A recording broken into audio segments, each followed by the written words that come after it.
दिल्ली के देशबंधु गुप्ता रोड पर कुछ नकाबपोश बदमाशों ने खुलेआम फायरिंग की और फरार हो गए। दावा किया जा रहा है कि दो पड़ोसियों में विवाद के बाद एक पक्ष ने दूसरे को धमकाने के लिए ये वीडियो बनाया था, जिसमें 5 लोग अपने चेहरे पर कपड़ा बांधकर सड़क पर खड़े हुए दिखाई दिए और उन्होंने अपने हाथों में पिस्तौल भी ले रखी थी। वीडियो में दिखा कि 3 बदमाश अपने हाथ में पिस्तौल लिए थे और वहां मौजूद एक आदमी से कुछ बातचीत कर रहे थे। इसके बाद 3 बदमाशों ने एक घर की तरफ इशारा किया और पिस्तौल से हवा में एक के बाद एक कई फायर किए, जिसके बाद 5 बदमाश वहां से फरार हो गए।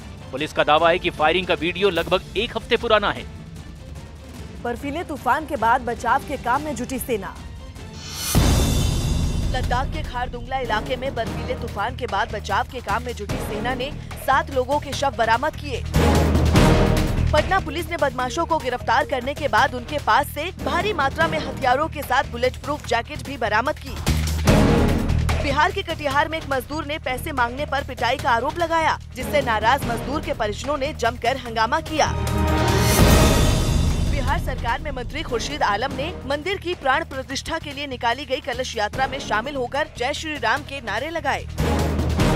पुणे में FTI यानी film and television institute of India का एक छात्र कॉलेज से निलंबित किए जाने के बाद पिछले 4 दिन से लापता है।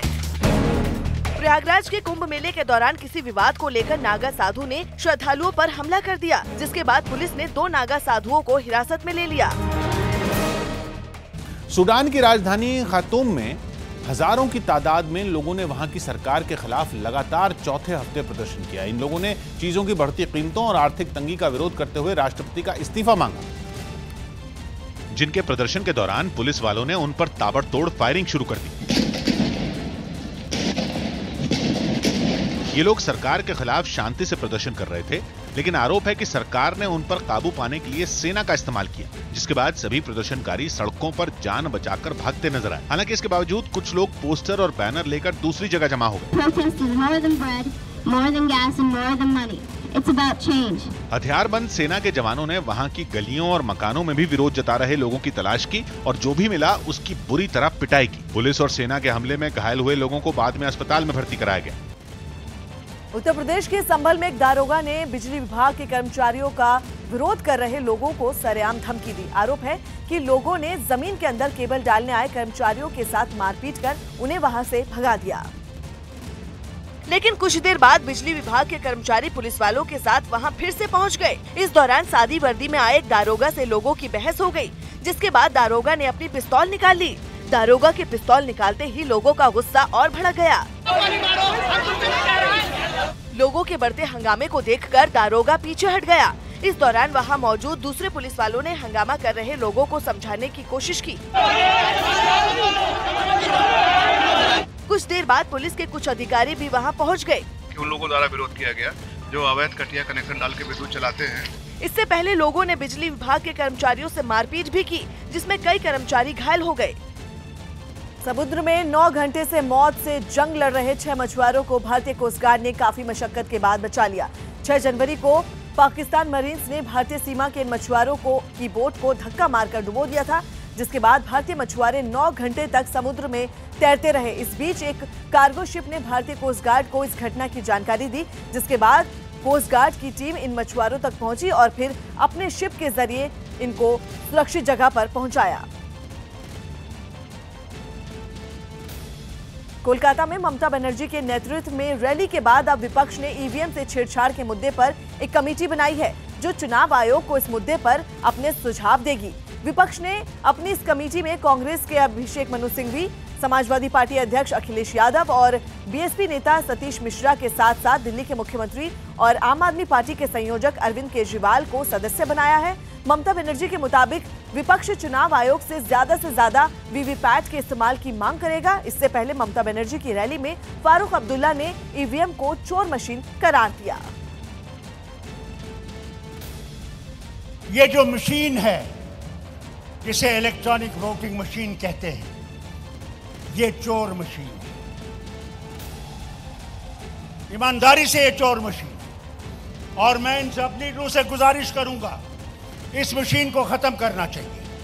दुनिया में कहीं ये मशीन नहीं है और इस मशीन के से चोरी की जाती है और हमने अभी इलेक्शनों में देखा है। 6 जनवरी को पाकिस्तान मरीन्स ने भारतीय सीमा के इन मछुआरों की बोट को धक्का मारकर डुबो दिया था, जिसके बाद भारतीय मछुआरे 9 घंटे तक समुद्र में तैरते रहे। इस दौरान वहां मौजूद दूसरे पुलिस वालों ने हंगामा कर रहे लोगों को समझाने की कोशिश की। बोलीविया में आमने सामने हुई 2 बसों की टक्कर में 22 लोगों की मौत हो गई। हाईवे पर हुए इस हादसे में 37 लोग भी घायल हो गए। पुलिस के मुताबिक ये हादसा बस की स्पीड ज्यादा होने और गलत दिशा से आने की वजह से हुआ। फिलहाल पुलिस मामले की जांच कर रही है।